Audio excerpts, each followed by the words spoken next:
I'm a South Asian woman, a child of the 70s. My dad was an engineer. My mom was in the government service. In words, my beginnings dreams of tradition, a perfect mold for a good, obedient girl, and a perfect wife. But I think art might be more true in telling my story, which has been a little less ordinary, but certainly a lot less boring than that.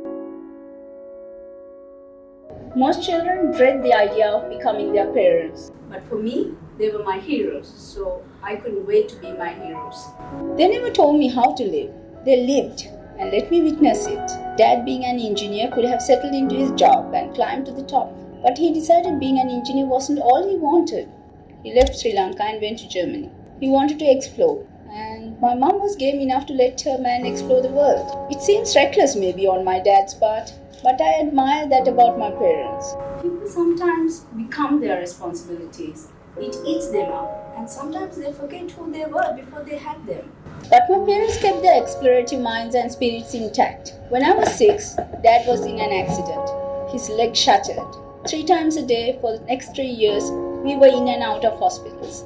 Mom quit her job to look after him. I put my schooling on hold. 19 operations later, he had nearly a full leg. The doctors kept constantly telling my mom that the best thing was to amputate his leg, but she fought them every step of the way. She wasn't the one to settle, so this is how I probably learned not to give up on lost causes either. With 2 parents out of jobs, the medical bills draining their savings, we were struggling. So Dad decided to clean up his rusty car and invent a bamboo stick contraption to make up for the 3 inches that was missing from his leg, so he could drive again. They were celebrations of perseverance and courage. Nothing could really defeat them. So I was empowered by their actions, not just told how to be in their words. Doctor was the expectation of me. That's what teachers want of you, if you are academically gifted. But my father was more about being content than successful. I'd have to cut open frogs to study medicine. And I, as an animal lover, hated the idea of doing something inhumane for the sake of humanity. So Dad said, if you're not comfortable, forget expectations. Go with what you want to be. Happiness gives you a far richer life than money. I was a bit of a dilemma for the world of girls' school. I was a rebel, and they couldn't just quite understand how I could be that and a good student. Surely breaking the rules meant you were bad.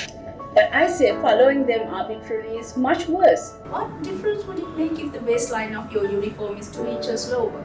Those are harmless rules to test in my books. I received a scholarship to Boston University, but my visa was rejected because they said I didn't look like the kind of girl who would come back from America. To which I say, what will a place like America be without women like me? My father knew I was crushed, but he said paths change and adapting is at the very heart of life. In 2 weeks, I got accepted into a university in Switzerland, and my parents sold a land to put me through my first year. After that, I got a scholarship. Contrary to what the US visa officer predicted, I was back in my country after 3 years with a business management degree and an A+ for finance. Everyone thought I am accountant material, but once again, I bucked the traditions and went into marketing. I started at the very bottom at Prima. I learned quickly that facts were how you get someone to compromise on their ego and listen to you, playing business with sense. Because diplomacy isn't about holding back your opinion. So when the men in their 40s who made up 99% of the management teams called me a brat, I had to persevere with tactful conviction. Anything more would be a tantrum. Anything less would not be heard. I convinced them that noodles should be dry, a replacement for rice, and not soupy, because this is South Asia after all, and that they shouldn't compete with Maggi by being for kids, that we should appeal to the young adult audience. Kothami was born. We launched it at the 1996 World Cup. It was a hit. Even girls who don't listen to the world ultimately end up listening to their heart. I got married in 2003, started my MBA, and were also expecting my first baby the same year. Then I quit. I was at a good point in my career, but there was something much more exciting to attend to, raising my 2 boys.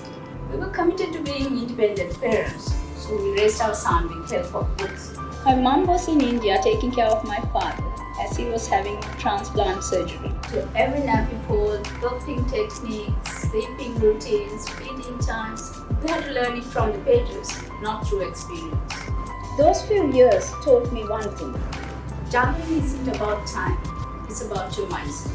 I was a stay-at-home mom of 2, but that wasn't all my time taken up. Whatever hours I could hustle together, I set up an online business. I recruited other stay-at-home moms, and we worked for SMEs and semi-large agencies. We were raking in small millions a month, but it was infinitely more valuable than that. All DIY, all self-taught, books, the articles that I could find. Curiosity doesn't kill the cat. I would say that it would make you smarter. I fell in love with technology early when my father bought me one of the first units from the first commercial shipment that came to Sri Lanka, the 286 DOS. Computers were very costly at that time. I recall someone telling my dad that he should have saved it for my dowry. Well, he gave me a legacy. In 2015, I pitched an e-commerce project and won 25 million rupees in funding. 3 years later, the project was valued at 150 million rupees. I was a proud founder of that startup, and I had to work for 2 companies for one salary just to prove that e-commerce is the future. In 2018, for the National Managerial Awards, I was told to fill the Best Women Manager of the Year application. Instead, I filled the form for the Most Innovative Manager of the Year. When I had received a call from the institute, they were looking for a Mr. Muditha. I said, sorry, it's a Mrs. Muditha.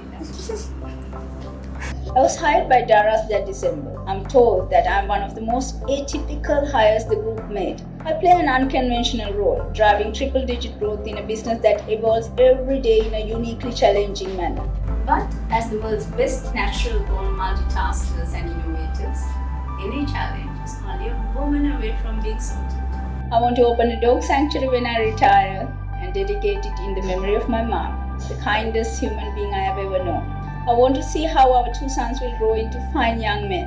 I plan to donate a kidney. I couldn't do it when my father needed it because I was a new mom at that time. But giving one off in this lifetime seems like the right thing to do. And I've also learned that being vegetarian doesn't really make you weak or lack stamina. It makes you stronger, healthier, and of course better for the world. Wow. So, Muditha, this is you as art. It's utterly amazingly beautiful. We have the panda representing your father. It's because of the whole bamboo thing. The duck is supposed to be your mom. But I understood that she was adventurous and she just kept going. Actually, my mom's birthday is tomorrow if she was alive. So tell the world that they did a lot to shape me who I am. So yeah, it's almost like she's speaking to you, you know. Yeah. And I have your father close to your ear. He's like telling you something, guiding you. So and feel the noodles. That's so sweet and cute. Women are often represented stereotypically in visuals and restrictively in words. But the true art of a woman is not just her face, her history or her achievements. It's her spirit. That's a masterpiece.